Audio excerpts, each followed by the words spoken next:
le budget ne sera pas adopté.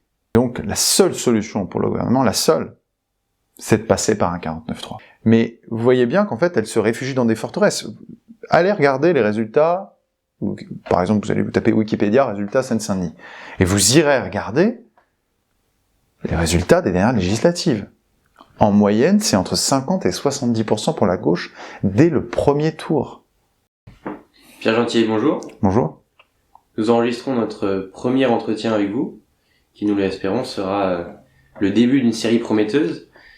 Nous avons été nombreux à suivre vos interventions télévisuelles, vos entretiens et même votre campagne électorale.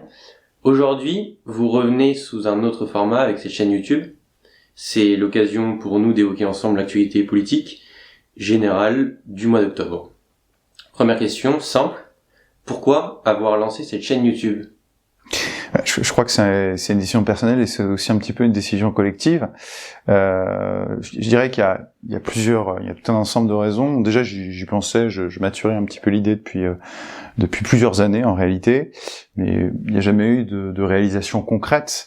Et finalement, je me suis dit que c'était le moment de lancer effectivement cette chaîne YouTube pour que nous puissions discuter de sujets, par exemple, que je n'aurais pas abordés dans d'autres médias dans lesquels j'interviens régulièrement. Vous en avez cité certains, je crois. Donc, je peux, comme ça, effectivement, m'exprimer de manière, non pas plus libre, parce que je dis ce que je veux, mais en tout cas sur certains sujets qui me tiennent à cœur, qui ont attrait, bien sûr, au droit, mais à l'actualité politique générale, internationale un petit peu, bien sûr. Et cette chaîne YouTube, c'est peut-être un moyen confort de s'exprimer de cette manière. Voilà. Ensuite, on va voir ce que ça va donner, c'est la première. Alors allons-y, justement. Et merci à ceux qui nous suivent, qui nous suivront, et puis merci à vous, qui êtes tout autour de moi, et qui m'aidez. Question d'actualité politique. Ce mois d'octobre et les semaines à venir se déroulent dans un climat d'incertitude. D'un côté, l'élection américaine sur la scène internationale, et de l'autre, le vote du budget de l'Assemblée nationale.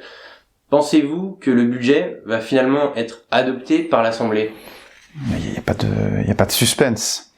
Le budget ne sera pas adopté. Ça, c'est à peu près la seule certitude qu'on ait. Il faut bien comprendre une chose.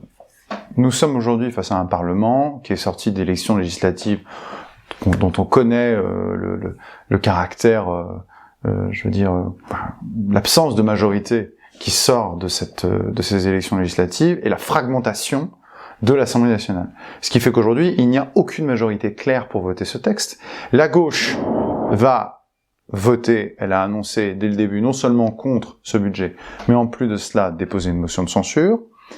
Le Rassemblement national a indiqué qu'il ne voterait pas ce budget. Donc, de fait, avec ces deux blocs, vous avez une opposition au budget. Reste à savoir si tout le monde va voter contre ou une partie va s'abstenir. Mais il y a aussi un autre élément.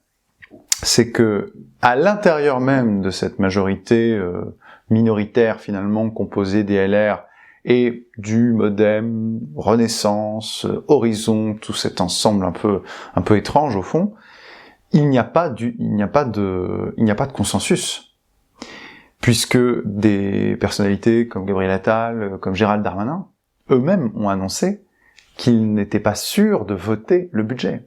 Donc finalement, on est en train de se retrouver avec une situation assez ubuesque, où nous avons un gouvernement qui n'a pas de majorité, mais qui est même en passe d'avoir le plus petit groupe, c'est-à-dire ici les Républicains, qui est seul à le soutenir. C'est-à-dire que à ce stade-là, il y a peut-être 60 parlementaires, montons 100, dont on est sûr qu'ils voteront le budget.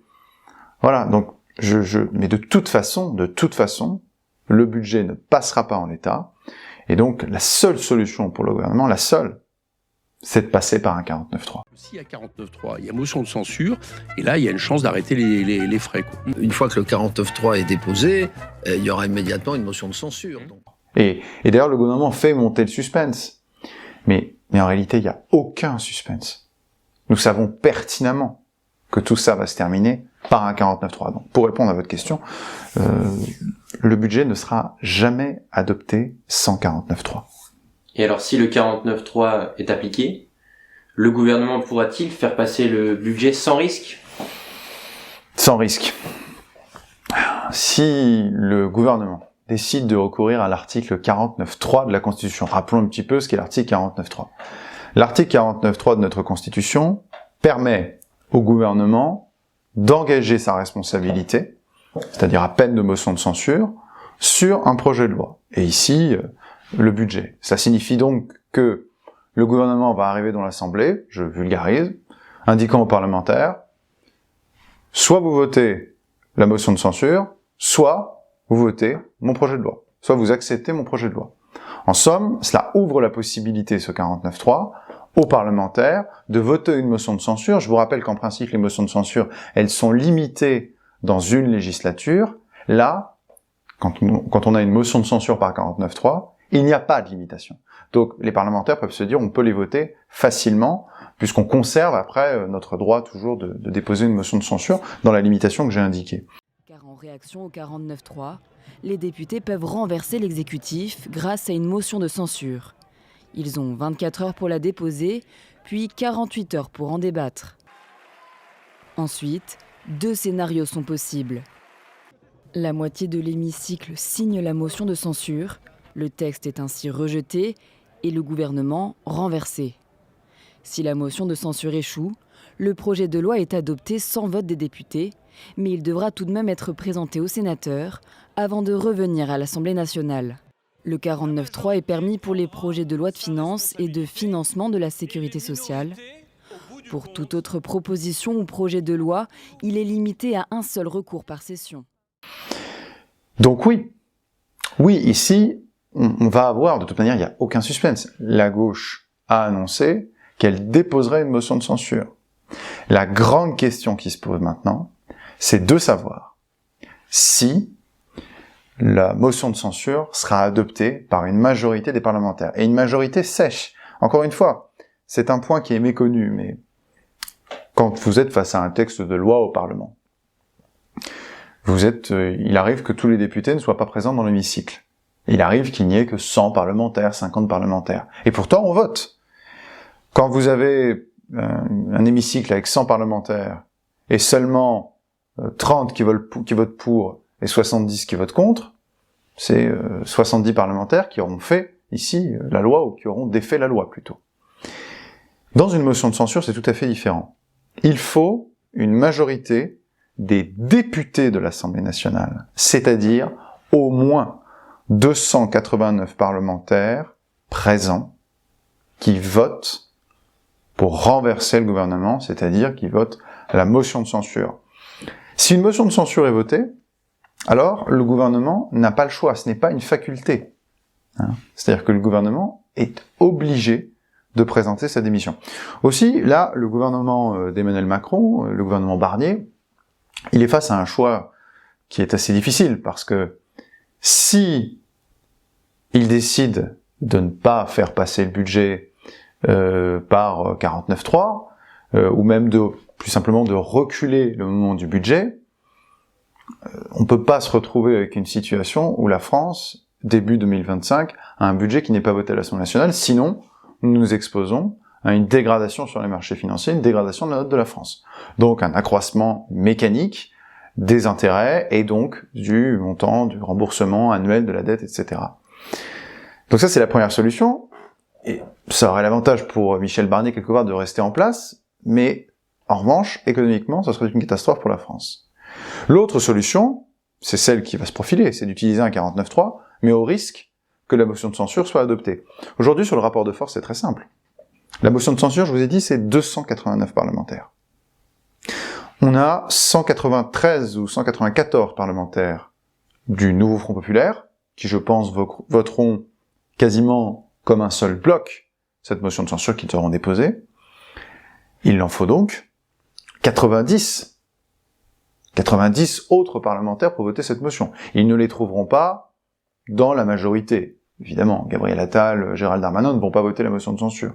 Les Républicains non plus, c'est évident, ils sont au gouvernement. Tout ça, c'est évident. La question qui se posera, et je ne suis pas dans le secret des arcanes, c'est de savoir ce que le Rassemblement national va voter. Alors, je vous le dis, je ne suis pas dans le secret des arcanes, mais on peut se dire que si les propositions du gouvernement ont une tendance à alourdir de manière considérable la fiscalité, les impôts des Français. Si ces mesures sont jugées par le Rassemblement national trop importantes, trop insupportables, sachant que déjà l'état fiscal que l'on subit est insupportable, mais si on en rajoute encore plus, alors là, oui, effectivement, c'est Marine Le Pen qui décidera d'appuyer sur le bouton. Et de fait, cela donne, j'insiste sur cette parenthèse, cela donne à Marine Le Pen un pouvoir inédit, c'est-à-dire que nous avons un parlementaire, chef du groupe évidemment, Marine Le Pen est chef du groupe, qui, de toute l'histoire de la Ve République, on n'a jamais vu autant de pouvoir concentré entre les mains d'un seul parlementaire, puisque elle seule peut décider demain de faire tomber le gouvernement, puisque tous les parlementaires, c'est la chef, tous les parlementaires suivent ici Marine Le Pen. Même sans le groupe d'Éric Ciotti, puisque je crois que le Rassemblement national a 120 parlementaires, donc même ces 120 parlementaires additionnés aux 190 de gauche, et nous atteignons plus de 300 parlementaires qui votent la motion de censure, or il en faut 289. Donc, si vous voulez, je goûte assez volontiers le fait que pendant toute la campagne législative, on a voulu à tout prix écarter le Rassemblement national du jeu des institutions, lui bloquant l'accès à l'Assemblée. Je sais de quoi je parle, j'ai été présenté aux élections, j'ai perdu. Aujourd'hui, on est dans une situation où Marine Le Pen est au centre du jeu et même a simplement à appuyer sur le bouton pour que ce gouvernement saute. Voilà. La question est de savoir, et je ne suis pas mon secrétaire arcane, ce qu'elle va faire, mais en fonction des mesures fiscales qui sont contenues dans le projet de loi, je pense que c'est là où on pourra déceler les indices de la position de Marine Le Pen et donc de l'avenir de ce gouvernement. On comprend donc que nous traversons une crise politique, mais est-ce une crise plutôt institutionnelle ou simplement une crise des partis ? Alors, c'est une très bonne question. Justement, je pense qu'il ne faut pas tout confondre. C'est-à-dire que, après la dissolution de l'Assemblée nationale et les élections législatives, et donc l'équilibre politique précaire qui en est sorti, beaucoup de commentateurs ont fait un parallèle avec la 4ème République. Rappelons simplement qu'est-ce qu'était la 4ème République. De 1946 à 1958, nous sommes dans une situation d'instabilité permanente. Au sortir de la Seconde Guerre mondiale, nous avons une tripartisation de l'espace politique, donc premier indice, effectivement, avec un bloc communiste qui est très fort, qui fait aux alentours de 30%, un bloc gaulliste, le RPF, qui fait aux alentours de 30%, et un bloc central qui essaie, tant bien que mal, de gouverner, et qui est dans une instabilité permanente. On a des gouvernements qui n'ont duré d'ailleurs que quelques jours. Donc, la situation que nous vivons, la répartition des forces politiques et le blocage institutionnel face auquel nous sommes, peut nous laisser penser que nous arrivons dans la 4ème, qui plus est, effectivement, avec cette situation de crise, parce que nous sommes dans une situation de crise économique. Ce qui nous arrive là sur le budget, c'est aussi un indice supplémentaire. Donc, effectivement, la question que vous posez est légitime, c'est de savoir, est-ce que la crise que nous vivons, c'est une crise de nos institutions? Est-ce que nous sommes en train de changer de constitution sans le savoir? Est-ce qu'on est en train de revenir sous la 4ème? Ou alors, est-ce que c'est simplement une crise des partis? Alors, moi, mon idée, c'est que nous sommes dans une parenthèse dans l'histoire de la Ve République, qui est due au fait qu'on fait une confusion. Parce qu'il y a le texte, la Constitution, et il y a ce qu'on appelle l'esprit des institutions, les constitutionnalistes n'aiment pas, mais peu importe, la façon dont est appliquée et respectée cette Constitution. Or, la raison pour laquelle nous sommes dans une crise politique, c'est parce que Emmanuel Macron et d'autres partis politiques ont dénaturé le sens des institutions de la 5e. S'ils n'avaient pas dénaturé, et je vais expliquer tout de suite, ces institutions de la 5e, alors nous ne serions pas dans une crise politique. Je m'explique. Depuis 2017, en réalité, Emmanuel Macron a dénaturé la Ve République. Pourquoi ? L'histoire de la Ve République, depuis 1962, c'est un président de la République élu au suffrage universel direct, qui a la confiance des Français, qui gouverne avec une chambre, mais qui impose sa légitimité parce que élu au suffrage universel direct. Quand sera terminé mon propre septennat, ou si la mort ou la maladie l'interrompait avant le terme, le président de la République sera dorénavant élu au suffrage universelle. Donc une légitimité supérieure. Je pense qu'Emmanuel Macron, en 2017 et en 2022, a été élu, et ça s'est vu encore plus en 2022, essentiellement par défaut. Donc là, il arrive, il n'a jamais été élu, et il était inconnu il y a encore 3 ans, il déboule, il crée son mouvement ex nihilo, alors qu'il faut s'inscrire dans un mouvement, il faut avoir des militants, il faut avoir un parti, des finances. Il élimine toutes les familles de la vie politique française, une à une. Alors, il bénéficie évidemment toujours en politique, c'est comme dans la guerre, hein, il y a de la chance qui intervient évidemment. Mais évidemment, c'est ça le paradoxe, il est certainement celui qui va arriver comme président de la République le moins bien élu du point de vue, non pas de son score, mais du point de vue de l'adhésion à son projet. Ça va être un président, non pas, on ne peut pas dire que c'est un président par défaut, parce que la Ve République ne nous dit pas ce qu'il y a dans l'intention qu'il y a dans chaque bulletin de vote au nom d'Emmanuel Macron. Mais il y aura évidemment un défaut, parce que beaucoup de gens, ça a très bien été dit, ne vont pas voter pour son projet. Et ça a perturbé l'horloge de la Ve République. Pourquoi ? Parce que on n'est pas face à un vote d'adhésion. On était ici face à un vote par défaut. Voilà. Parce qu'on diabolisait l'adversaire en face, on disait, oh là là, faut pas voter pour le diable, il faut donc voter, peu importe pour la personne en face, même si c'est une chèvre, faut voter pour la chèvre Emmanuel Macron. Les Français s'y sont pris à 2 fois. Emmanuel Macron a donc été élu, c'est mon idée, je suis pas le seul, c'est pas très original, 2 fois par défaut. Or, on a eu un premier indice après l'élection présidentielle en 2022, c'était l'élection législative. Pourquoi ? Aux élections législatives, ce n'était arrivé, je crois, qu'une fois sous l'histoire de la Ve. En 2022, Emmanuel Macron n'a pas eu de majorité. C'était même une surprise, puisque on a vu 88 parlementaires RN entrer dans l'hémicycle, et je crois de mémoire que l'Assemblée nationale ne comptait que 230 parlementaires de la majorité dite présidentielle. Donc, on était déjà dans une configuration par défaut pour Emmanuel Macron. Pourquoi ? Parce que quand les Français ont voté lors de l'élection législative en 2022, ça voulait bien dire ce que ça voulait dire. Ça voulait dire, on n'a pas voté pour Emmanuel Macron pour le choix d'Emmanuel Macron, mais parce que on ne voulait pas voter pour ceux qu'on nous présentait à tort comme étant le diable. Et donc, aux élections législatives qui ont suivi, ils n'ont pas donné la confiance à Emmanuel Macron. Parce qu'Emmanuel Macron, dès l'origine, n'avait pas la majorité des suffrages, la majorité du peuple français plutôt, avec lui. En décidant de dissoudre l'Assemblée nationale en 2024, la popularité d'Emmanuel Macron s'amenuisant mécaniquement, eh bien, tout cela n'est venu que confirmer l'hypothèse qu'Emmanuel Macron dirigeait par défaut. Or, et c'est ça la grande leçon de la 5e, on ne peut pas, le président de la République ne peut pas diriger par défaut. Si on dirige par défaut, alors c'est le grain de sable dans l'horloge de la 5e République. Et donc, le problème, ce n'est pas la 5e République. Le problème, c'est la façon dont on gouverne. Mais ce n'est pas que la façon dont on gouverne. J'ai cité Emmanuel Macron, mais en réalité, il y a un deuxième responsable. Le deuxième responsable, c'est le système partisan qui s'est uni avec ces désistements qu'on a vus aux élections législatives contre, vous voyez, on revient toujours à ça, c'est-à-dire ce vote par défaut. La 5e République, c'est une, je pourrais en parler longtemps, mais la Constitution de la 5e, c'est une décision positive du peuple français. Si on décide d'imposer des choix par défaut, là, il y a trop de grains de sable dans l'horloge.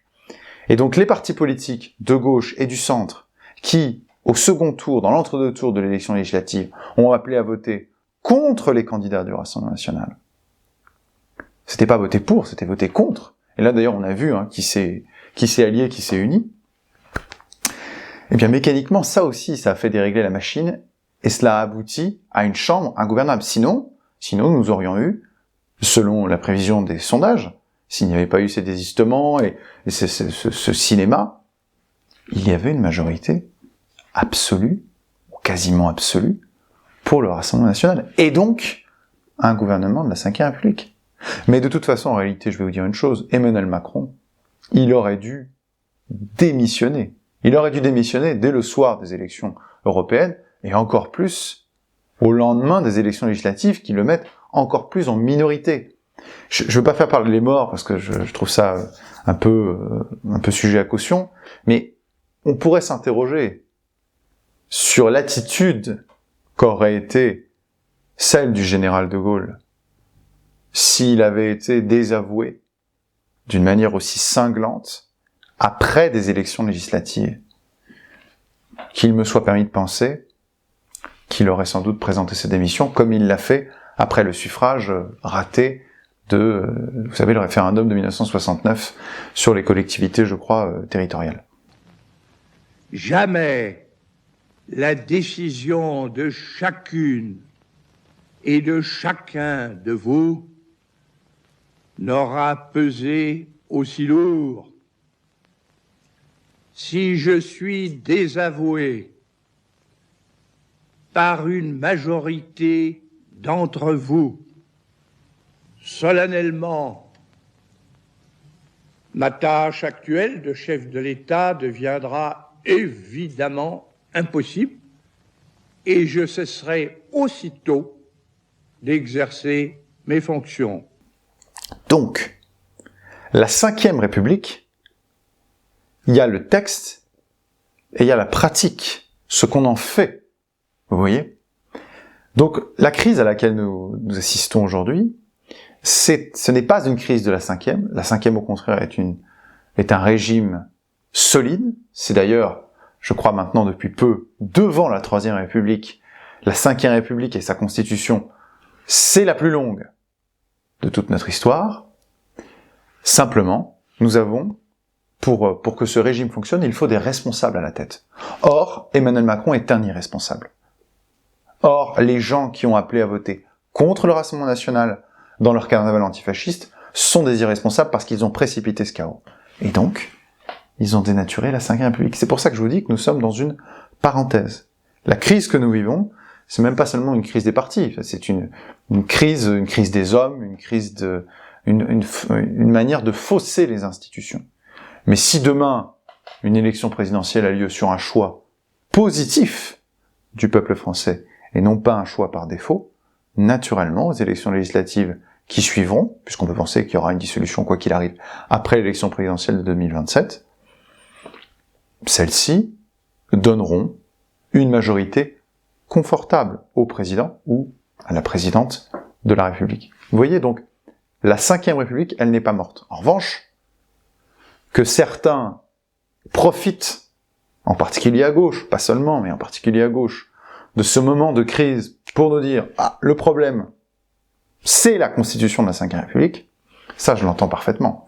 Mais ce n'est pas la vérité, puisque ce à quoi nous assistons, c'est une dénaturation des institutions de la Ve République, qui sont, on pourrait en parler longtemps, mais qui sont, je le crois, en tout cas s'agissant de la constitution de la Ve, et surtout depuis 1962, la constitution qui correspond le mieux au peuple français, qui est la réconciliation, finalement, c'est ce que De Gaulle a fait, c'est un travail immense. Il a réconcilié la France qui ne voulait pas de la Révolution avec celle qui voulait de la Révolution. Il a mis un roi élu, de manière temporaire, à la tête de l'État. Voilà. Mais sauf que ce roi, il est élu par le peuple français. C'est ce qu'on appelle de manière un peu grossière la monarchie présidentielle, avec toutes les caricatures qu'il peut y avoir. Mais il fait ce compromis.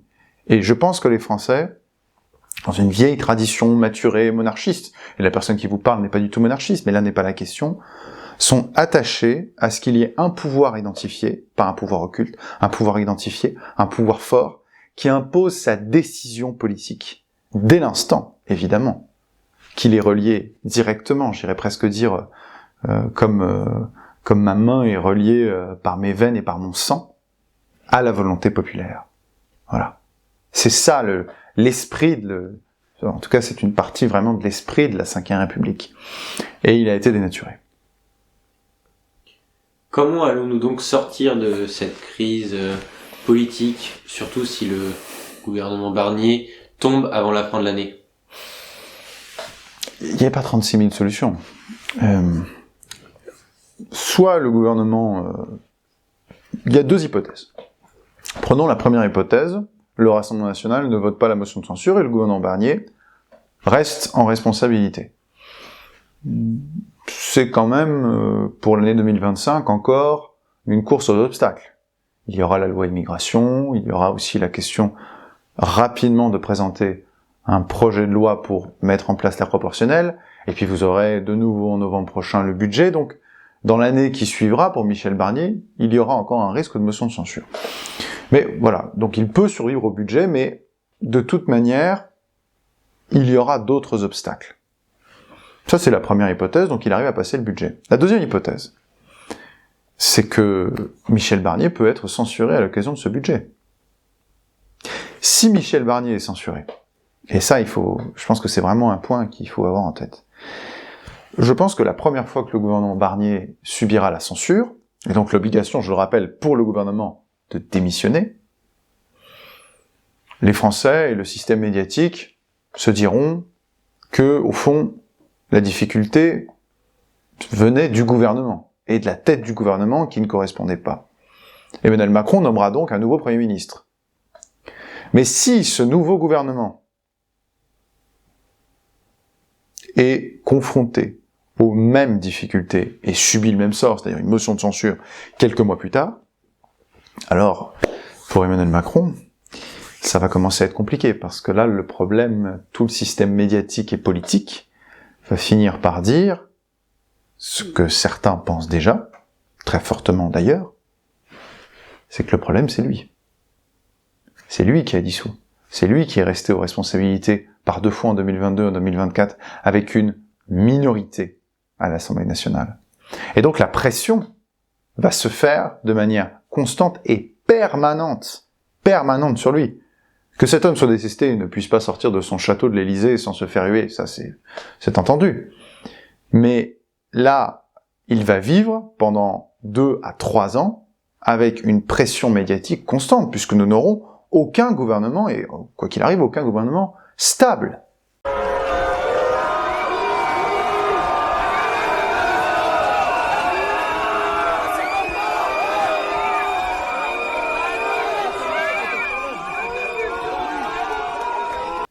Donc, il lui restera 2 possibilités. Soit dissoudre l'Assemblée nationale, et il peut le faire 1 an après c'est pas la première dissolution, mais 1 an après le précédent scrutin, c'est-à-dire, si on prend le second tour, le 7 juillet, or, il y a peu de chances pour qu'il décide de dissoudre l'Assemblée nationale en juillet 2025, ce sera plutôt en septembre, donc il peut dissoudre, parce que si vous décidez de dissoudre l'Assemblée nationale, mécaniquement, on entre dans un nouveau cycle politique, et la pression ne va pas se faire sur lui, mais tout le monde va se concentrer sur l'hypothèse d'une sortie derrière d'un nouveau gouvernement par une nouvelle majorité. Toutefois, si le président de la République refuse de dissoudre et s'enferme dans son château, je vous le dis, la question de sa démission va se poser, et même s'imposer. Donc finalement, la seule assurance vie qu'il ait, après Michel Barnier, c'est la dissolution, s'il veut rester aux responsabilités. Tout dépend, après, bien sûr, de ce qui sortira de cette dissolution. Si nous sommes sur un statu quo, c'est-à-dire les mêmes équilibres politiques, une impossibilité de former un gouvernement, la conséquence logique serait sa démission et l'organisation d'une nouvelle élection présidentielle. Avec la question derrière de est-ce qu'on peut dissoudre ou pas, il y a plusieurs positions, le Conseil constitutionnel n'est pas clair, je veux pas entrer dans ce débat. Mais en tout cas, ces questions-là, oui, elles se poseront avec d'autant plus d'acuité à ce moment précis. Voilà. Et si une dissolution a lieu, quels seront les scénarios que vous envisagez ?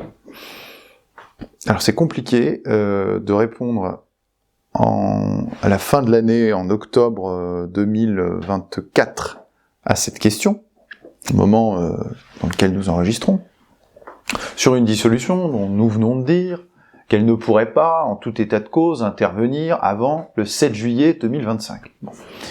Donc je suis très prudent sur la prospective, mais ce qu'on peut dire, déjà, c'est que ce qui pourra influencer la victoire d'un camp ou d'un autre, d'abord, c'est la raison de cette dissolution.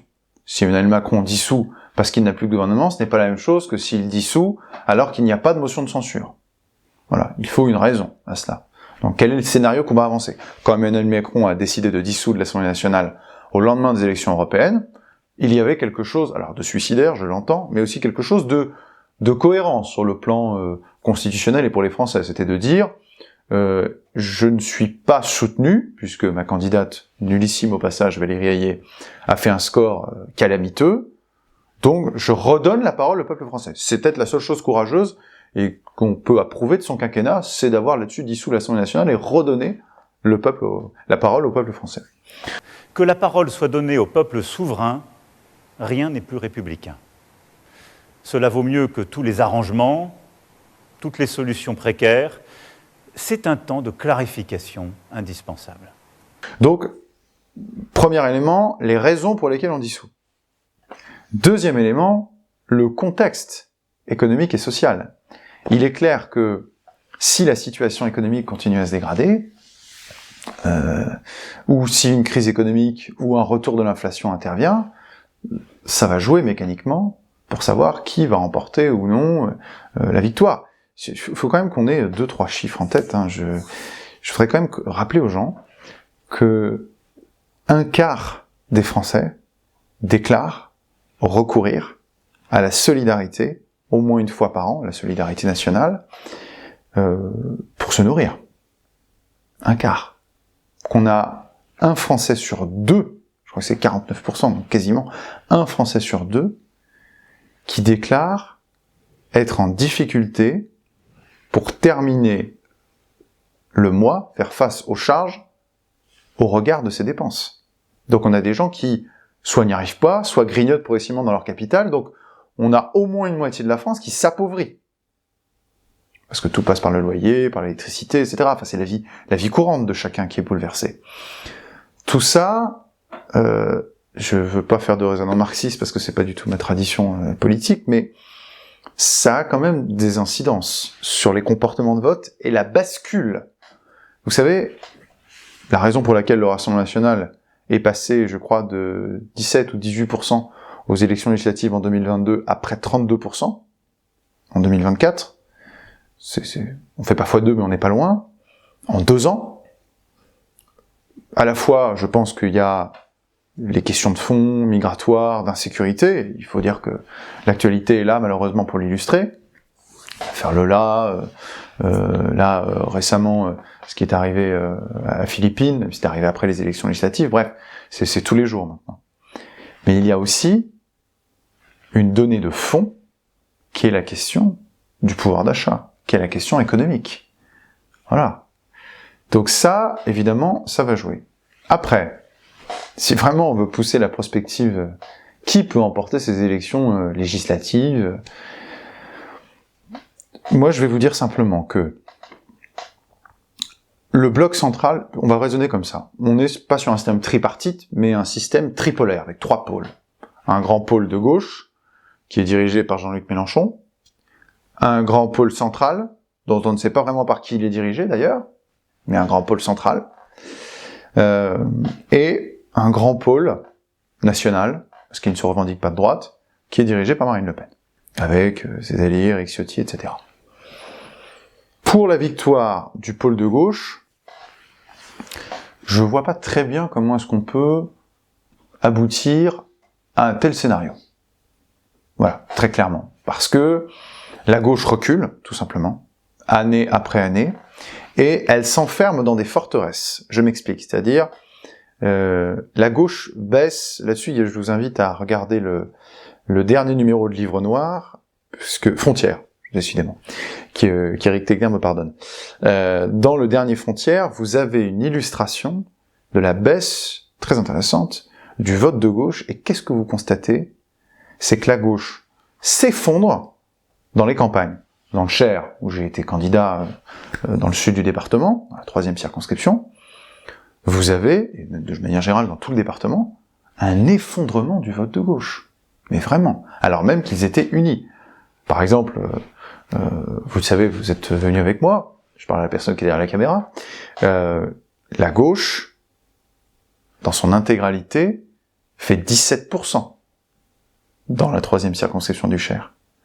Sachant qu'il y a, je crois, plus d'une dizaine d'années, plus que 15 ans, il y avait un député de gauche, et la gauche faisait un score honorable.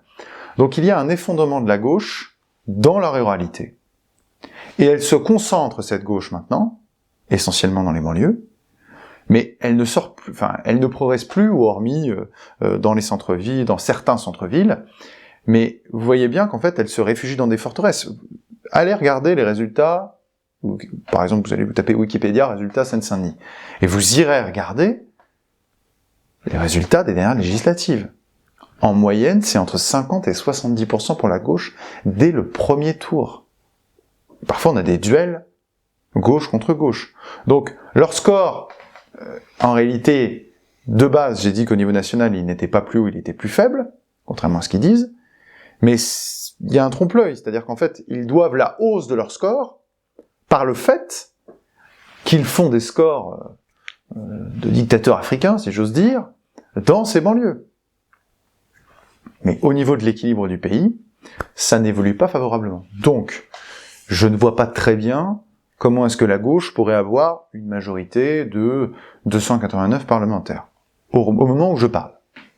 Deuxième possibilité, le bloc central. Est-ce que le bloc central peut récupérer une respiration et récupérer le pouvoir? Il y a un cas de figure qui, je pense, était celui qui a été évoqué par Emmanuel Macron et qui était au fond son pari.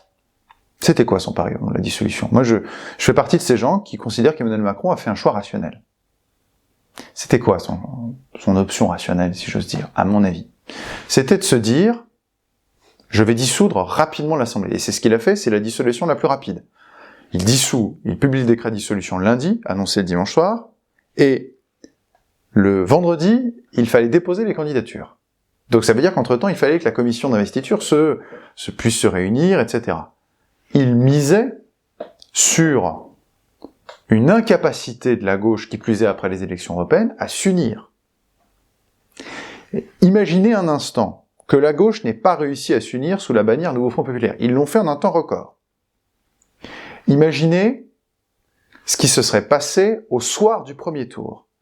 Eh bien, au soir du premier tour, nous aurions eu, dans 80% des cas, des seconds tours RN contre majorité présidentielle, puisque la gauche part divisée. La majorité présidentielle avait plus de chances de se retrouver face au RN. Et qu'est-ce qu'on a vu dans l'entre-deux tours? La campagne et le carnaval antifasciste, qui a fonctionné au-delà de ce que nous craignons. Là, pour le coup, il faut le reconnaître. Et je pense que là, par effet de levier, on aurait peut-être eu plus de députés, même c'est certain, plus de députés En Marche Renaissance réélus qu'en 2022, de par ce carnaval antifasciste et ce front. Donc si Emmanuel Macron décide demain de dissoudre l'Assemblée nationale, il peut le faire s'il a la conviction que la gauche ne repartira pas unie et est divisée. Aujourd'hui, au moment où nous parlons, c'est peu probable. La gauche a l'air de, même s'il y a évidemment, ils se détestent et il y a des tensions, mais a l'air de vouloir repartir unie, et aussi parce qu'elle sait très bien que son poids relatif, si elle se divise, l'amènera au résultat calamiteux que je vous ai évoqué. Donc, le bloc central a une petite chance, objectivement, mais uniquement si la gauche décide de ne pas partir unie. Après, il y a l'autre hypothèse, c'est que le Rassemblement national emporte une majorité absolue. Vous allez dire, je suis pas objectif. Peut-être que vous aurez raison, mais je vais le dire quand même. Je pense que si demain il y a une dissolution, la clé, c'est pas le premier tour, c'est le second tour. La clé est vraiment là. Donc, si demain il n'y a pas 70 à 80% des gens de gauche qui votent au second tour pour le candidat macroniste, mais ne serait-ce que 50 ou 40%, alors, dans ce cas de figure-là, vous aurez une centaine de députés RN qui passeront en plus. Ajoutez à cela que, si on a des élections législatives dans 8 mois, 9 mois, peu importe, le score du premier tour du RN peut aussi continuer à augmenter. Vous voyez? Donc, il y a une fenêtre de tir pour le RN, à la condition que la gauche ne se surmobilise pas. Alors pourquoi est-ce que la gauche ne se surmobiliserait pas? Pas parce que je viens de le dire et pour nous faire plaisir, c'est une évidence, mais parce que je pense qu'il y a... la gauche s'est auto-intoxiquée à l'issue des élections législatives en faisant croire à tout le monde qu'elle avait gagné alors qu'elle n'avait pas gagné. C'était une manière pour Jean-Luc Mélenchon d'embrigader toute la gauche derrière lui. C'était ça, tout ce carnaval. Et de maintenir aussi son électorat éveillé avec elle. Mais, à mon avis, le seul effet que ça va avoir, c'est que dans l'esprit des électeurs de gauche, ils se sont fait voler l'élection. Or, avec 200 parlementaires, non. Madame Lucie Castet n'avait pas la majorité, aurait été renversée dans les 2 semaines qui suivaient la présentation de son gouvernement. Donc, ce que je vous disais ici, c'est que la gauche, aujourd'hui, l'électeur de gauche, est un petit peu, on va dire ça vulgairement, un petit peu dégoûté, et pourrait ne pas être, pour une fois, souhaitons-le, l'idiot utile dans le cadre d'un second tour RN contre majorité présidentielle. Voilà un peu les différents scénarios qu'on peut envisager. Voilà le rapport de force au moment où nous parlons aujourd'hui. Je n'ai pas la vérité absolue. Si vous avez des hypothèses, n'hésitez pas à les évoquer. Les commentaires sont là pour ça d'ailleurs, je crois. Donc, je pense que c'est comme ça que moi je raisonnerais au moment où nous parlons aujourd'hui. Après, vous savez, il y a ce que Mitterrand appelait le facteur temps. Le facteur temps dans la bouche de Mitterrand, c'était l'imprévu. Une guerre, un attentat, un événement incroyable qui se déclenche. Mais ce sont des choses qui arrivent. Alors des guerres, pas tous les 4 matins, je ne le souhaite pas. Mais voilà, il y a toujours le facteur temps, c'est-à-dire le facteur imprévu qui peut arriver. Nous verrons. Vous aimez analyser la gauche, et la gauche attaque. Elle attaque par cette analyse du rapprochement entre le macronisme et le lepénisme, qui s'appelle le macrono-lepénisme.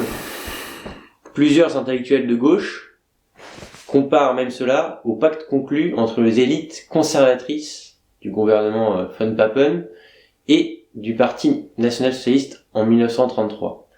Que pensez-vous de cette comparaison assez osée ? Oui, effectivement, on l'entend de plus en plus, c'est-à-dire que j'ai l'impression qu'à gauche, il y a vraiment une envie de se faire peur. Mais ça, c'est un peu le lot des antifascistes, c'est-à-dire que je pense que sans les fascistes, enfin, s'il n'y avait pas de fascistes, pour eux, je pense que leur univers, déjà que leur univers est triste, mais leur univers serait complètement mort. Donc là, ils aiment se faire peur, mais en l'occurrence, encore une fois, ils ont tort. Cette théorie selon laquelle, alors déjà, balayons immédiatement le rapprochement entre le parti nazi et aujourd'hui l'Union nationale, qui est constituée avec des partis politiques comme le RN ou le parti d'Éric Ciotti. Enfin, c'est absolument grotesque de faire un rapprochement pareil, c'est outrancier, mais ils peuvent se le permettre. Et il est vrai qu'on entend un certain nombre d'intellectuels de gauche, d'historiens aussi, enfin historiens engagés, qui avancent cette théorie selon laquelle vous auriez, comme en 1933, voilà, une alliance entre le bloc central, les forces, ce qui à l'époque d'ailleurs n'est pas vraiment le bloc central, mais bon, les forces conservatrices, si on parle de la situation de l'Allemagne, et un parti situé plus à droite. Donc, je traduis dans leur langage à eux, ça veut dire que demain, il va y avoir ce que vous avez appelé le macrono-lepénisme, c'est-à-dire une alliance, et qui même d'ailleurs existerait sans doute déjà, et ils en parlent à l'Assemblée nationale, entre le parti de Marine Le Pen d'une part, et de l'autre, le parti d'Emmanuel Macron. Alors, je pense que là-dessus, il faut vraiment essayer d'être sérieux 30 secondes. Il n'y a pas et il n'y aura jamais d'alliance entre les élites du bloc, ce qu'ils appellent le bloc bourgeois, le bloc central, l'extrême centre, et nous, pour dire les choses clairement. Pourquoi ? Parce que depuis 50 ans, depuis que le Rassemblement national, le Front national existe, toute l'unité de ces gens-là, de gauche ou de la droite qui a trahi du centre-droit, a été précisément de faire en sorte, et on l'a vu aux élections législatives dernières, de faire en sorte que nous n'arrivions pas aux responsabilités. N'oubliez pas que, aux dernières législatives en 2024, Gabriel Attal, lui-même, et toute une partie de son gouvernement, ont bien indiqué qu'ils préféraient voter PS, voter Europe Écologie Les Verts, voire même certains ont appelé, on a eu des candidats LREM qui ont appelé à voter pour la France Insoumise face au danger que représentait selon eux le Rassemblement national. Notre objectif est clair. Empêcher le Rassemblement national d'avoir une majorité absolue au second tour, de dominer l'Assemblée nationale et donc de gouverner le pays avec le projet funeste qui est le sien. Je le dis avec la force que l'instant appelle à chacun de nos électeurs. Pas une voix ne doit aller au Rassemblement national. Par ailleurs, le fait de en fait, pour la gauche, le fait de ne pas appeler à voter pour toute la gauche, c'est-à-dire ici pour la France insoumise, ça serait donc une preuve d'alliance avec le RN ? Non. N'oubliez pas une chose, jamais ces gens-là, je parle du bloc central, ce qui s'appelle le bloc bourgeois, je parle des élites, je parle des dirigeants politiques, et jamais ils n'appelleront à voter pour nous. Je pense que là-dessus, je peux m'engager. Cette vidéo est enregistrée, on verra. Mais je ne vois pas un Emmanuel Macron demain appeler à voter, et il ne l'a jamais fait, il ne le fera jamais, évidemment, pour quelqu'un du Rassemblement national face à la France insoumise. Jamais nous ne verrons dans un second tour Gabriel Attal faire campagne pour Marine Le Pen, ou projeter une alliance, une union avec Marine Le Pen contre Jean-Luc Mélenchon. Parce qu'en réalité, ces gens-là pensent, on en parlera peut-être une autre fois, mais que leur théorie politique, au fond, c'est de dire que le système politique se décompose entre les capitalistes et les anticapitalistes.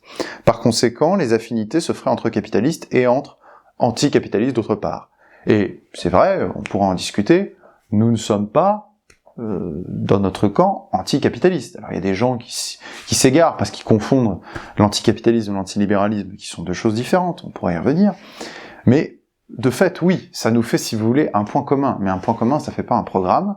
Et surtout pour nous, qui ne raisonnons pas que sur la base de l'économie, ce n'est pas l'essentiel du sujet. Donc, je fais tout de même un distinguo entre les élites qui ne gouverneront pas avec nous, les élites du bloc central, et qui n'appelleront jamais à voter pour nous. Ça, c'est clair et net. Et ils ne l'ont jamais fait, ils ne le feront jamais. En revanche, la Macronie a appelé à voter pour la gauche, pour une bonne partie du bloc de gauche. Donc voilà. Si alliance il y a, c'est celle-ci. Je veux dire, faut pas quand même oublier, faut pas que la gauche oublie que si aujourd'hui, il y a encore un résidu macroniste important à l'Assemblée nationale, c'est de leur fait. Et si eux-mêmes ont vu certains de leurs députés élus, ou même députés réélus, c'est parce que la Macronie s'est effacée ou a appelé à voter plus simplement au second tour contre le candidat RN. Donc c'est pour ça que le concept de macrono-lepénisme, il est fumeux, si vous voulez, il est complètement fumeux, mais il est là pour confirmer l'injonction morale de la gauche, d'une part, et deuxièmement pour que ces gens se fassent, au fond, un peu plaisir.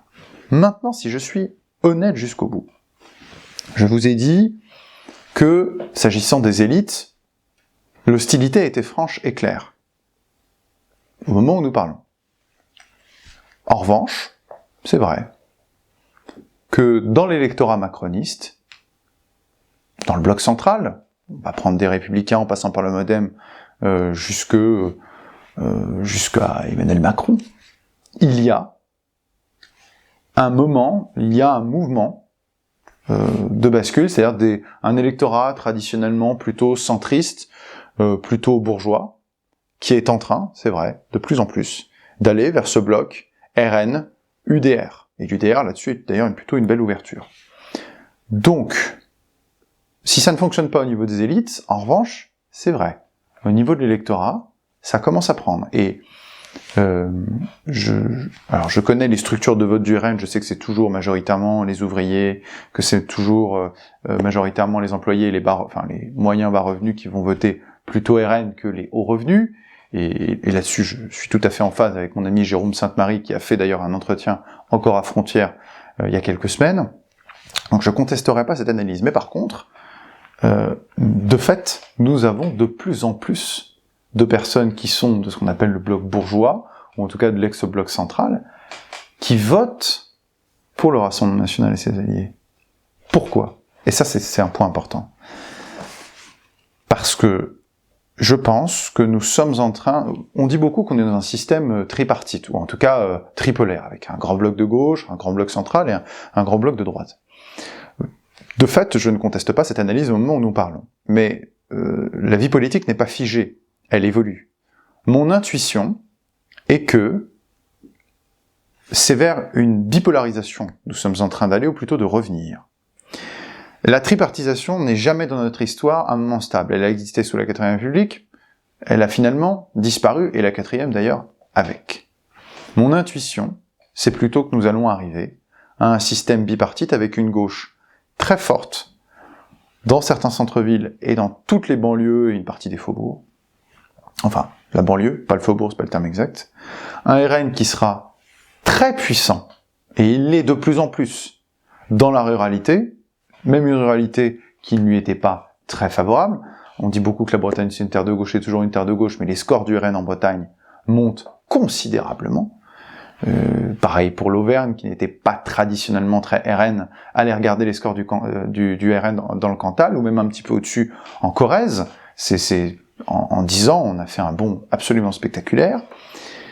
Pour vous dire, en Corrèze, j'y étais il y a pas très longtemps, le RN aujourd'hui a autant d'adhérents qu'il n'avait d'électeurs il y a une quinzaine, une vingtaine d'années. Donc c'est vous dire le gap, pardonnez-moi l'anglicisme, qu'on a franchi. Donc là-dessus, après, il nous reste une dernière force, mais c'est une force qui est en fonte, c'est la force du bloc central.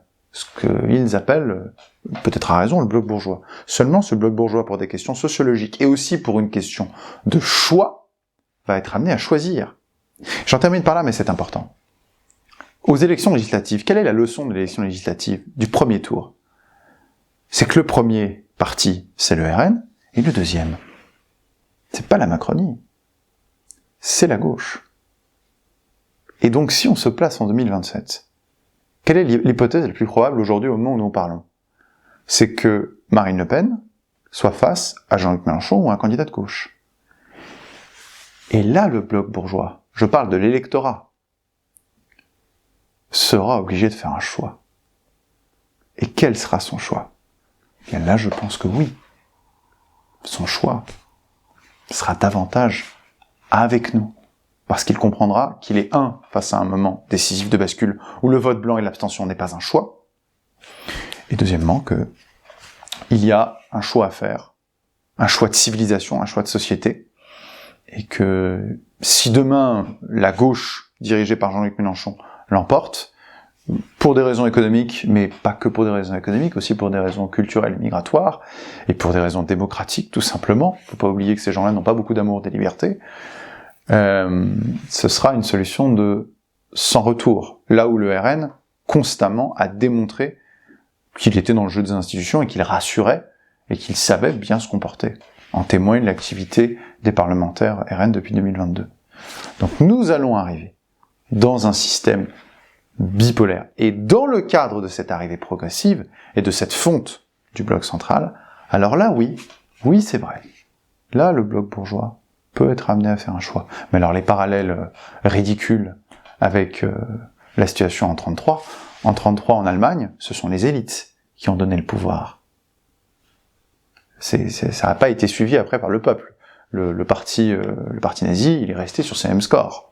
Alors après, il n'y avait plus d'élections, mais il n'y a pas eu de changement, il n'y a pas eu vraiment d'alliance. C'est simplement les élites qui ont donné le pouvoir. Or, ici, c'est tout l'inverse. Les élites, sauf dissolution suivie d'une majorité absolue pour nous, ce qui est la logique des institutions. Or, ce cas de figure, il n'y aura pas d'appel des élites macronistes à voter pour nous. Parce que c'est ne pas comprendre quelle est l'essence du problème. Tout n'est pas qu'une affaire économique, tout n'est pas qu'une question de capital. La gauche pense que c'est ça qui détermine tout. Nous ne le pensons pas. Finalement, selon la gauche, le RN serait-il l'idiot utile du système? Qu'en pensez-vous? Non mais, vous savez, la question que vous me posez, ça me fait penser au débat et à tous les commentaires autour des débats, entre des personnalités de gauche, comme je pense à François Bégodeau, et Pierre-Yves Rougeron ou François Bégodeau avec Geoffroy Lejeune. Et finalement, en fait, il y a un grand malentendu dans ces débats que j'ai regardé, surtout celui, j'ai regardé les deux et surtout celui avec Pierre-Yves Rougeron, et je pense qu'en fait on pose mal le terme du débat avec la gauche. Je m'explique. C'est-à-dire que quand la gauche dit vous êtes l'idiot utile du système, ils imposent eux-mêmes ce qu'est pour eux le système. Et le système pour eux, c'est le capitalisme. Conclusion, il n'y a que deux possibilités, ceux qui sont anticapitalistes, ceux qui sont capitalistes. Voilà. Les penseurs de gauche authentiques radicaux, prenons quelqu'un comme Frédéric Lordon, c'est ça. Et c'est là-dessus qu'ils ridiculisent des économistes comme Piketty, etc. Faut aller regarder d'ailleurs les vidéos de débat Piketty-Lordon. Au moins on a des gens cohérents. Mais ça veut pas dire pour autant qu'ils ont raison. D'accord ? Parce que je reviens à ce que j'ai dit tout à l'heure. À ce moment-là, si la question n'était que la question du capital, ça fait longtemps que le bloc bourgeois aurait décidé non pas d'appeler à voter contre nous, je rappelle que la Macronie a appelé à voter contre nous aux élections législatives, mais de fait, ils auraient une majorité, ils pourraient diriger avec nous. Donc le concept du macrono-lepénisme démontre le fait qu'il ne soit pas opérant, démontre que ce qu'ils appellent le système, c'est-à-dire capitalisme contre anticapitalisme, je dis pas que le capitalisme n'existe pas, c'est absolument pas ce que je dis, au contraire, mais n'explique pas tout et n'explique pas le clivage fondamental. Pour eux, c'est le système parce qu'en fait, pour eux, c'est le plus important. Et nous, c'est pour ça que je parlais des débats tout à l'heure avec Pierre-Yves Jean, etc., nous leur répondons sur ce positionnement, et parfois, je trouve qu'il y a un défaut à droite, ou en tout cas dans le camp national, c'est de montrer à la gauche, regardez, en fait, les vrais purs, c'est nous.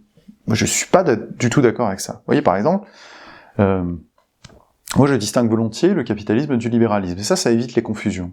Très bien, donc vous allez, puisque vous me dites qu'il y a des gens de droite qui sont anticapitalistes, en fait, hein. On est d'accord, oui, hein, et okay. sauf que non, très bien. Ça va au-delà. Non, mais ils sont en partie anticapitalistes. Ils sont anticapitalistes, et autre chose, très bien. Antilibéraux. Alors, donnez-moi des exemples de partis politiques de droite ou d'associations de droite, de syndicats de droite, d'intellectuels de droite, d'activistes de droite qui s'activent concrètement, ou en tout cas dans leur programme, ou en tout cas dans leur discours, contre le capitalisme.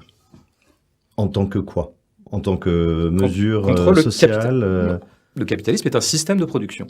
Ben moi, j'en vois. Jacques de Guilbon, que vous citez justement en le mettant dans la classe bourgeoise, est quelqu'un qui a toujours lutté contre le matérialisme, aussi bien du capitalisme que de ses conséquences sociales. Citez-moi les textes où il est véritablement anticapitaliste. Il s'attaque à un système de production. Je peux vous en retrouver. Il s'attaque à un système de production. L'uberisation, ça je sais qu'il l'a ardemment critiqué. Non, mais l'uberisation, l'uberisation, c'est pas le capitalisme, c'est une des conséquences radicales et hyperboliques du capitalisme. Mais quand on s'attaque au capitalisme, on s'attaque à un système de production et à un système de production qui est un dispositif de production qui crée des rapports de production. Hein, bon, c'est ça qu'on s'attaque. C'est pas à sa queue de comète uberiste qui n'en est jamais que la version presque folklorique spectaculaire. Non. De toute façon, vous savez très très bien que vous ne trouverez aucun texte de la personne que vous venez de citer qui soit frontalement anticapitaliste et qui s'attaque au principe même du capital. Je suis pour ma part capitaliste, c'est-à-dire, par défaut, c'est-à-dire je ne vais pas remettre en cause le paradigme capitaliste. C'est clair, hein, c'est clair et net. Je ne suis pas pour faire en sorte que on taxe de manière excessive la propriété, je ne suis pas pour l'accaparement des moyens de production, je ne suis pas contre l'accumulation des richesses. Le capitalisme, ça repose quand même aussi là-dessus. D'accord ? Je suis pas contre ça. Pour plein de raisons qu'on pourrait développer, on n'a peut-être pas le temps là, mais on pourrait le faire sur une autre émission, il n'y a pas de problème. En revanche, le libéralisme, c'est-à-dire l'accumulation des richesses, et cette tendance à accumuler et à accaparer les moyens de production, ou faire en sorte que les moyens de production soient accaparés par les puissances privées, se distingue du libéralisme. Le libéralisme, c'est plein de choses à la fois, hein. Ça dépend de quel philosophe on parle, si on parle de John Locke, si on parle d'Hayek, déjà on fait parler un économiste et un philosophe. Le libéralisme, c'est une philosophie, au départ une philosophie politique, qui après dérive de manière économique, et qui tend au respect de la propriété des droits de chacun, voilà, au moyen d'un contrat qui fait que chacun se respecte. Ça conduit, on en parlera pour moi, à une atomisation de la société, à une privatisation de tout l'espace public, et progressivement à une destruction de nos communautés. Bon. Pourquoi je vous fais tout ce développement ? Parce que il faut bien se positionner par rapport à ces gens-là, à mon avis. Je pense que pardon de dire ça, je pense que c'est ridicule à droite, ou dans le camp national, de se dire anticapitaliste. Voilà. Je l'assume, c'est pas très original, c'est ridicule. Et si on se positionne comme ça par rapport aux gens de gauche en disant, mais vous savez, c'est nous les meilleurs puristes, les meilleurs alliés, etc., je pense qu'on fait une erreur. En revanche, sur le libéralisme, oui, là on a des choses à dire. Et là, contrairement à ce qu'ils pensent, la gauche, les gens de gauche ont plus de points communs avec les libéraux sur le plan philosophique qu'ils n'y croient. Déjà sur la question du contrat social. Eux, ils croient à l'importance contrat social et contrat tout court. Pour eux, la société, elle est contractuelle. D'ailleurs, c'est le mot même. C'est la société pour eux qui compte. L'appartenance au peuple français est avant tout appartenance à une communauté et non à une société. Comme je l'évoquais précédemment, la société ne connaît que deux types de liens d'appartenance, économique et juridique. Écoutez l'économiste parler. Il vous dira « ces gens travaillent et payent des impôts, ils sont français ». Voilà le discours du marchand. Ici, le peuple est réduit à une pure fonctionnalité économique, relative et donc finalement abstraite, impersonnelle et donc interchangeable. Le juriste également vous affirmera « être français, c'est aimer la France et respecter nos lois ». Non. L'appartenance au peuple ne se réduit pas à un acte de conformité ou à un acte de volonté. C'est une exception. J'aime le Japon, alors puis-je devenir japonais? Non, ce n'est pas si simple. Le peuple français, ce n'est pas un théorème, mais un long creuset civilisationnel, patiné par le temps et l'histoire, ancré concrètement dans une terre, une culture et ses morts. Alors, d'où vient un tel malentendu? De la confusion, mes amis, de la confusion même des notions de société et de communauté.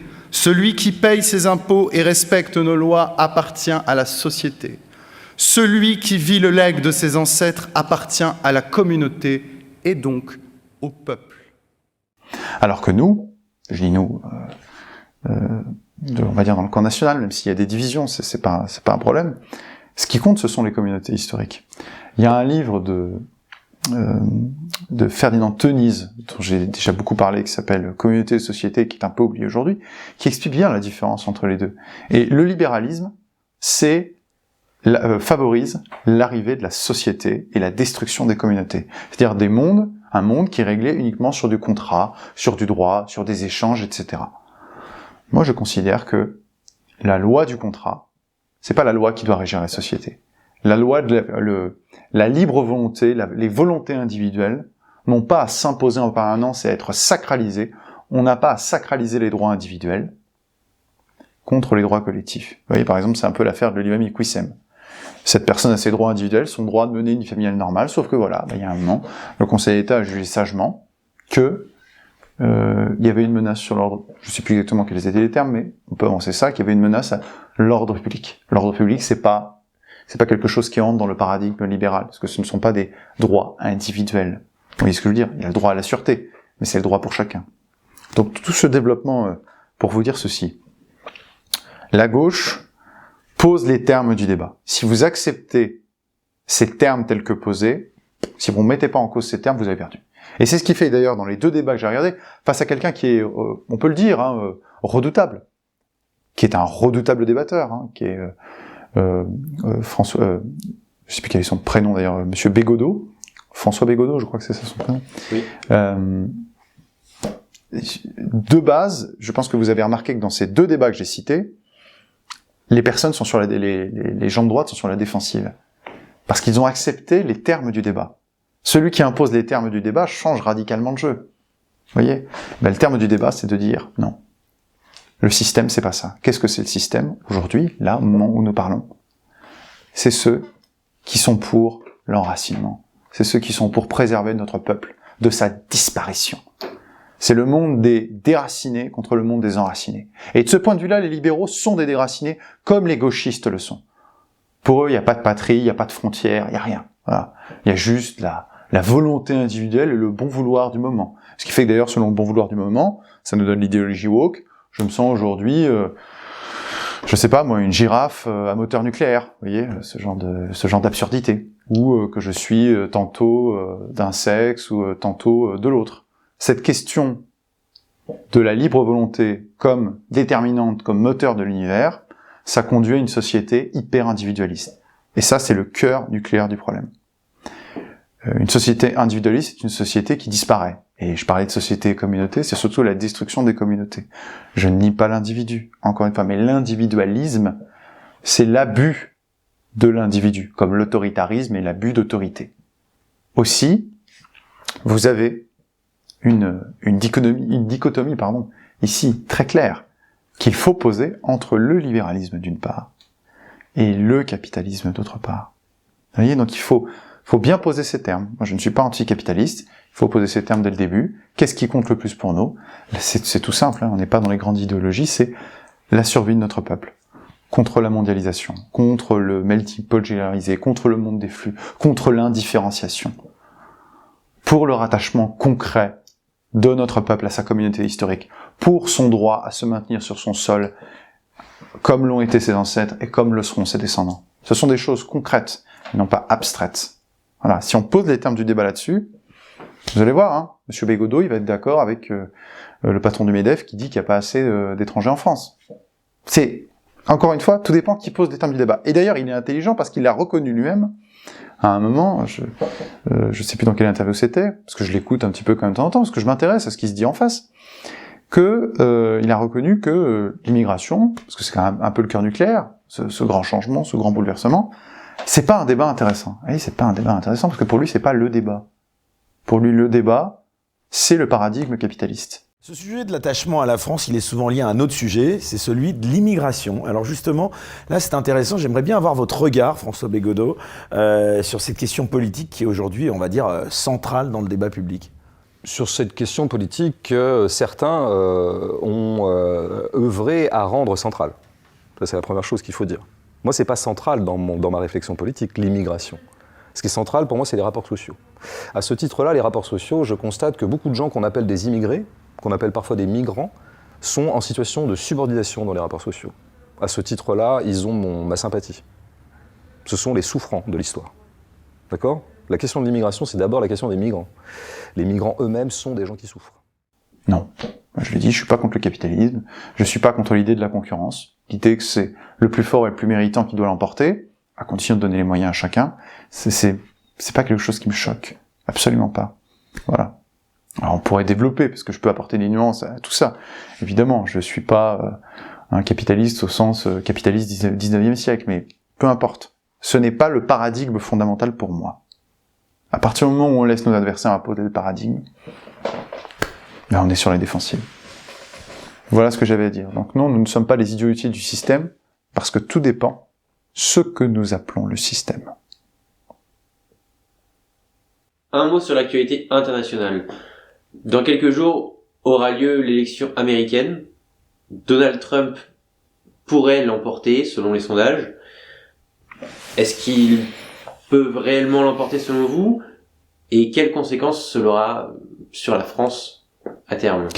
Alors, je précise aussi que je ne suis pas un spécialiste des élections américaines, même si, comme beaucoup de mes amis, je me passionne, surtout depuis l'élection américaine de 2016, celle qui a vu Trump arriver aux responsabilités. Je me passionne effectivement pour ce scrutin, mais je vais pas improviser du tout spécialiste. Ce que je peux simplement dire, c'est que, en voyant un petit peu les différents sondages et les différents avis encore une fois, de personnes qui suivent la politique américaine, je vais simplement répondre en disant que les sondages, pour l'instant, donnent à Trump une très légère avance, mais encore une fois, ce qui compte, c'est le mouvement, c'est-à-dire qu'il repart de loin dans les sondages et il remonte et vient tout juste de dépasser Kamala Harris au niveau national, et après, ce qui compte, c'est ce qu'on appelle les fameux États pivots, les swing states en anglais, et il est vrai que 4-5 grands États dans lesquels Donald Trump avait perdu lors de la dernière élection présidentielle, je pense à la Pennsylvanie, je pense à la Géorgie, je pense au Michigan, je pense au Wisconsin. Dans ces États, Donald Trump est plutôt donné gagnant dans les sondages au moment où nous parlons. Voilà. Mais je vais pas m'amuser à dire est-ce que Donald Trump va gagner, est-ce que c'est Kamala Harris. En réalité, je veux simplement qu'on se mette dans l'hypothèse où Donald Trump pourrait gagner et qu'est-ce que ça pourrait changer pour nous. C'est le sens de votre question. Si Kamala Harris, déjà balayons cette hypothèse, si Kamala Harris est élue présidente des États-Unis, au niveau européen, nous, rien ne va changer. Ce sera toujours la même politique, c'est-à-dire une politique plutôt néoconservatrice. Le soutien à l'Ukraine va continuer peut-être s'accroître. il n'y aura pas de changement. En revanche, si c'est Donald Trump, là, c'est un jeu de domino beaucoup plus intéressant. Pourquoi? Je vais essayer de faire court. Si Donald Trump est élu demain à la présidence des États-Unis, si on se fie à ses déclarations, et l'histoire nous a montré que lors de la précédente élection, généralement Trump en matière de politique internationale a fait ce qu'il avait promis, le soutien à l'Ukraine, alors, ne va pas s'arrêter du jour au lendemain, ça c'est certain, mais le soutien à l'Ukraine va se réduire progressivement, mais fortement. Ça, c'est ce qui est annoncé. Il va pas s'arrêter de manière sec, parce que ce que veut Donald Trump, c'est briller sur la scène internationale, et il veut un deal avec Vladimir Poutine, où il va lui-même se faire rencontrer d'un côté le président de l'Ukraine, Volodymyr Zelensky, et de l'autre, Vladimir Poutine, et dire, voyez, regardez, c'est moi qui ai réuni les deux. Donc il doit conserver, c'est logique tout ce que je dis, aussi des moyens de pression. C'est pour ça qu'il ne va pas tout de suite, du jour au lendemain, arrêter les livraisons d'armes, même si ces déclarations vont effectivement très clairement dans ce sens. Si on reste sur les déclarations du président Trump, et sur ce qu'on voit comme étant son entourage, je pense notamment à son vice-président, ce qui pourrait être son vice-président, il y a effectivement des chances de penser que demain, le soutien américain, qui est le plus important, le soutien américain est si considérable que l'Europe, sauf vraiment à condition de s'endetter considérablement, parce que c'est un puissant fonds, ici, le soutien à l'Ukraine, l'Europe ne pourra pas faire face si demain les États-Unis cessent leur livraison d'armes, leur aide à l'Ukraine. Le résultat de l'élection présidentielle américaine pèsera sur l'issue de la guerre en Ukraine et par extension sur la sécurité de l'Union européenne. Si Donald Trump se vante de pouvoir négocier un accord de paix en 24 heures entre Kiev et Moscou, le retour du candidat républicain à la Maison-Blanche et son discours isolationniste laissent entendre que les Européens devront assumer l'essentiel du soutien à l'Ukraine. If Trump wins the election, he just might say to Ukraine, the last batch of support that you got, well, that was the last batch. And that would cause a great problem because Europe is not ready to take over. And it means that within 3, 4, 6 months, Ukraine could find itself without sufficient war material to prosecute a war.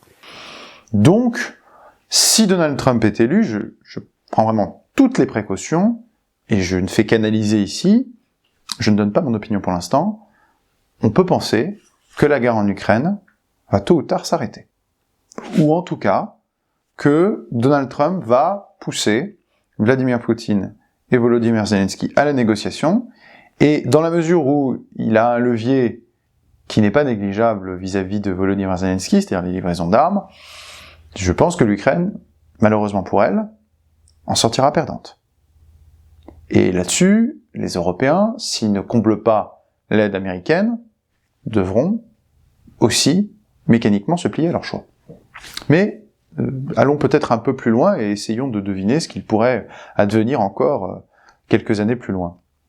Si la paix est signée, de par l'action du président Trump, entre l'Ukraine et la Russie, reste à voir les conditions, les territoires, la neutralisation ou pas de l'Ukraine, son appartenance ou non à l'OTAN, ça c'est des points noirs, surtout l'appartenance à l'OTAN. Alors, vous allez progressivement, et d'ailleurs vous avez dès maintenant, c'est ça qui est intéressant de comprendre, des pays européens qui vont enclencher un rapprochement avec Moscou.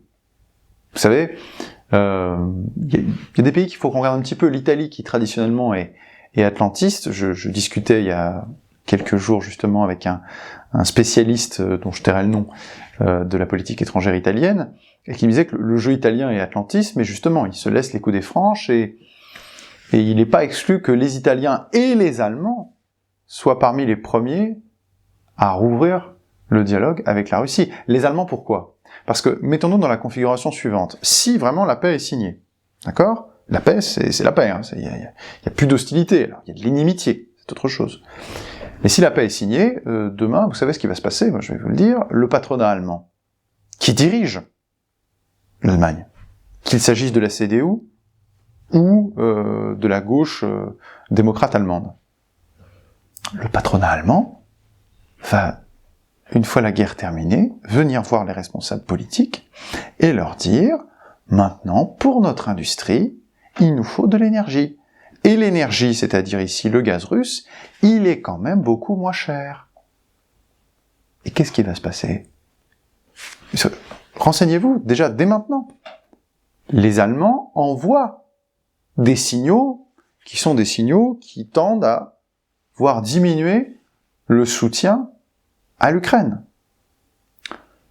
Donc le patronat allemand, après la guerre, il va pas attendre des années, il va faire pression sur les partis aux responsabilités ou le parti aux responsabilités, et l'Allemagne, c'est ce que j'analyse aujourd'hui, a de fortes chances de rouvrir la première ses relations avec la Russie. Comme d'habitude, qu'est-ce qui suivra après l'Allemagne? La Mitteleuropa. Vous aurez, alors pas la Hongrie, peut-être pas tout de suite la Hongrie, mais vous aurez l'Autriche, vous aurez tous les pays de l'ex-Yougoslavie, Slovénie, bon, Serbie, elle est déjà de toute façon avec, la Bulgarie, qui était, alors je sais plus quel est le pourcentage, mais c'était un des pays, il me semble, les plus dépendants du gaz russe, qui sera ravi de retrouver de bonnes relations, je pense, avec la Russie. Vous aurez probablement la Roumanie, voilà, vous allez avoir la Grèce aussi, je pense, naturellement, si nous ne sommes plus dans une situation de guerre, progressivement dans les années à venir, un rapprochement. Je termine par cela. Moi, ma seule crainte, dans ce cas de figure, et ce que je pense nous devons anticiper, c'est que si demain il se passe ce que je viens de vous dire, et qu'il y a un rapprochement Moscou-Berlin, dans un contexte de retrait des Américains du continent européen, après la guerre évidemment, parce que c'est eux qui vont faire la paix, si on part du principe que c'est Donald Trump, alors ma crainte, en tant que Français, pour les intérêts de mon pays, c'est que l'axe Moscou-Berlin prime et isole Paris. Et voilà tout ce que nous aurons perdu. Donc, il ne s'agit pas de revenir les bras ouverts avec la Russie, qui a, je ne vais pas rappeler des évidences, violé la souveraineté ukrainienne. Mais il serait intéressant de voir un coup plus loin, parce que le patronat allemand n'aura pas, c'est mon hypothèse, ses états d'âme. Et de bien garder en tête où sont les intérêts de la France. Est-ce que les intérêts de la France, c'est de voir demain se constituer un axe Berlin-Moscou? Pour ma part, j'y suis évidemment, en tant que Français, opposé. Je pense que c'est une mauvaise chose pour la France et aussi pour l'Europe. Voilà. Voilà ce qu'on a à attendre, en tout cas ce que moi je regarderai demain si Donald Trump est élu. Pour conclure cet entretien, Pierre Gentillet, avez-vous un conseil de lecture à nous donner pour ce mois-ci? Alors oui, j'ai un conseil de lecture à vous donner. Alors je sais pas si je le ferai à chaque fois, parce que quand on commence à une vidéo et qu'on donne des conseils de lecture, on va se dire chaque mois il en faut un. Mais en tout cas, là j'en ai un, et en réalité c'est l'actualité qui me l'a donné, puisqu'on a beaucoup parlé de l'état de droit avec Bruno Retailleau et les propos qui ont beaucoup fait parler. On y est parvenu dans cette vidéo parce que j'ai fait un certain nombre d'entretiens là-dessus, dont un sur Frontières que je vous invite à aller regarder.